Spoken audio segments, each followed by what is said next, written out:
চলো। প্রিয় দর্শক, আমরা যে রিক্সাটায় করে আসলাম এই ভাইকে কিছু প্রশ্ন করব। ভাই আসসালামু আলাইকুম। ওয়ালাইকুম সালাম। কেমন আছেন? আল্লাহ দিলে ভালো। একটু জোরে বলেন। আল্লাহ দিলে ভালোই। ভাইয়ের নাম কি? নাম মোহাম্মদ রবিউল ইসলাম। আসছেন এখন কোন জায়গায়? আইসি ল্যাব 7 এর যাইলে পারা। এটাতে র্যাপ সেভেন বলে না, এটা জাইল্লাভারাই বলো বা শিকদার মসজিদ। এটা হচ্ছে শিকদার মসজিদ। শিখ দেয়া মসজিদ। হ্যাঁ যাইলে পারা শিখ দেয়া জি। মসজিদ। আমরা হচ্ছে এখান থেকে আকমলি রোড যেখান থেকে আপনি তুলছেন সেখানে 50 টাকায় যাই। ঠিক আছে? ঠিক আছে। তো এখানে আসছে আপনাকে একটা প্রশ্ন করবো, যদি আপনি প্রশ্নের উত্তরটা দিতে পারেন তাহলে ভাড়াটা হবে দ্বিগুণ, মানে 100। আর যদি না পারেন তাহলে 50 টাকা হারাবেন। কি করবেন? আল্লাহর রহমত। আল্লাহ রহমত। আচ্ছা, আপনাকে প্রশ্ন হচ্ছে মুসা আলাইহিস সালামের ভাইয়ের নাম কি? হুম? হ্যাঁ, উনি একজন নবী। ছুটি জানি না আমি। সঠিক জানেন না? তো আপনি 50 টাকা হারাই ফেলছেন।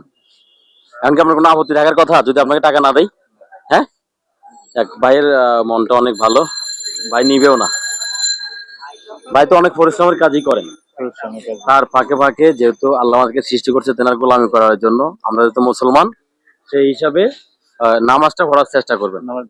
আপনাদের হচ্ছে একদম হকালাল ইনকাম, তাই না? এই হকালাল ইনকামের সাথে যদি আপনি একটু নামাজটা পড়েন তাহলে আল্লাহ তাআলা কবুল করে নেবে, তাই না? আল্লাহ বরকত দিবে। বরকত দিবে। তো দোয়া করবেন। প্রিয় দর্শক, উনি উত্তরটা তো দিতে পারে নাই যে মুসা আলাইহিস সালামের ভাইয়ের নাম কি। উনি একজন নবী ছিলেন। ওনার নাম কি ছিল আপনার কমেন্ট বক্সে জানাই দিবেন। আর যদি আপনারা জানতে চান আমাদেরকে কমেন্ট বক্সে প্রশ্ন করুন, আমরা উত্তর দিব ইনশাআল্লাহ। ভাই ওনাকে ভাড়াটা দিয়ে দেন, 100 টাকাই দিয়ে দেন, 100 দিয়ে দেন। ভাই 100 টাকা লন তো দোকান থেকে, আপনাকে আমরা 100 টাকাই দিচ্ছি। ঠিক আছে, নামাজটা পড়িয়েন। যেহেতু আপনি ভাড়া নিবেন না বলছেন, তাই না? আপনাকে ভাড়া দেওয়ার কথা না, তাহলে 50 ভাড়া, যেটা আপনাকে 100 টাকায় বোনাস দেওয়া গেল। ঠিক আছে, নেন। ধন্যবাদ। আল্লাহ